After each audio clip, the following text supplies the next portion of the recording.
Bonjour à tous, je fais une seconde vidéo sur la lecture des indices, leur construction, pour ne plus que vous fassiez d'erreurs sur ces fameux indices.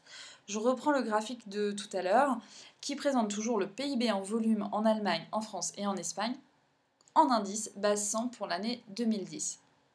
Une des propositions était formulée telle que suit. En 2010, les PIB des trois pays sont identiques. Donc, beaucoup ont répondu vrai, alors que c'est archi faux. Nous n'en savons rien. En 2010, effectivement, on voit que les trois courbes se croisent à cet endroit-là. Donc, beaucoup ont été tentés de dire que les PIB des trois pays étaient égaux. Alors que non. Ce ne sont pas les PIB des trois pays qui sont égaux en 2010, qui sont identiques en 2010, c'est leurs indices qui sont identiques. Et cela est logique puisque l'auteur de ce graphique a choisi une base 100 pour l'année 2010. Donc il a ramené les PIB des trois pays à un indice 100 en 2010. Donc forcément, les trois courbes sont les unes sur les autres. Pour que vous compreniez bien cet exemple, je vous propose un petit exemple qu'on a déjà construit en classe, mais pour que ce soit clair pour tout le monde. Je reprends donc l'idée de trois élèves. Disons que nous avons Paul.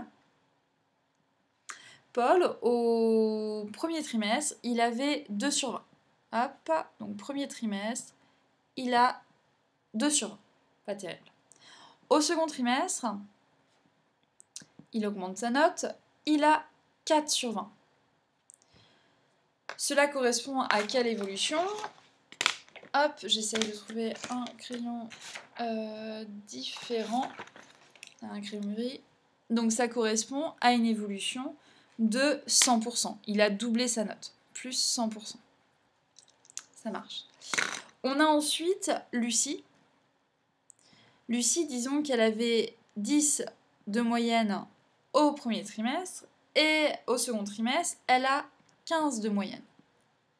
Donc quand on passe de 10 à 15, là je vous renvoie à des compétences mathématiques que vous avez acquis auparavant, on a une augmentation de 50%. Jusque-là, vous devez être à l'aise. On se pose la question de cette évolution, comment la transformer en indice?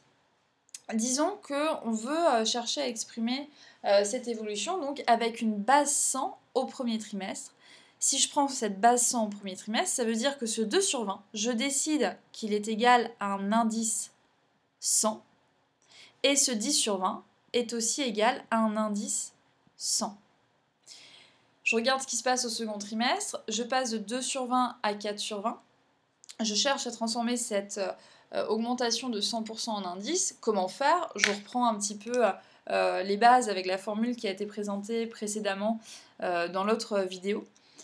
Je vous avais dit dans l'autre vidéo qu'un taux de variation est égal à l'indice moins 100.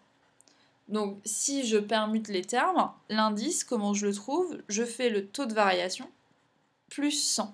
Alors sachant que c'est cette formule-là qu'il faut que vous reteniez en priorité, puisqu'on ne vous demandera pas de transformer des pourcentages en indices au bac, mais par contre, il faudra transformer un indice en taux de variation. Donc ça, il faut absolument le retenir. Vous voyez un indice, paf, vous le transformez en taux de variation.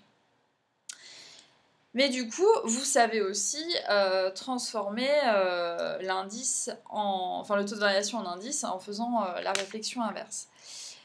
Je suis avec une base 100 au premier trimestre, donc mes deux notes sont égales à 100. Ici, je regarde ce qui se passe, je me demande quel est l'indice du coup au second trimestre pour les deux élèves, pour leurs notes. Ici, si je fais la formule, donc l'indice est égal au taux de variation plus 100. Donc, je fais 100 plus 100 et j'obtiens un indice de 200. Ici, pareil, je fais indice égale taux de variation plus 100. Donc, l'indice est égal à 50 plus 100. Donc, l'indice est égal à 150. Ok. J'essaye de tracer des courbes, du coup, à partir de cet exemple-là. Alors, j'ai préparé mon petit graphique, j'ai déjà mis le titre. Alors, j'espère que vous voyez bien. On va faire comme ça. Donc, ce sont les notes des élèves au premier et second trimestre en indice base 100 au premier trimestre. Je vais prendre une couleur pour Paul. Allez, Paul, je lui mets du rose. Paul, il a donc un indice base 100 au premier trimestre, donc ces notes exprimées en indices vont se situer ici. Les indices vont permettre de voir une évolution, donc au second trimestre, son indice, l'indice de ses notes, toujours en base 100 au premier trimestre, va se situer ici. Donc voici la courbe des notes de Paul entre le premier et le second trimestre, exprimées en indice base 100 au premier trimestre. Je regarde ce qui se passe pour Lucie. Lucie, je la mets en orange. Lucie, elle est aussi sur une base 100 au premier trimestre. Donc ses notes, l'indice de ses notes va se situer ici. Au second trimestre, on voit qu'elle passe à un indice 150. Base 100 au premier trimestre. Hop, donc je peux tracer la courbe de Lucie comme ceci.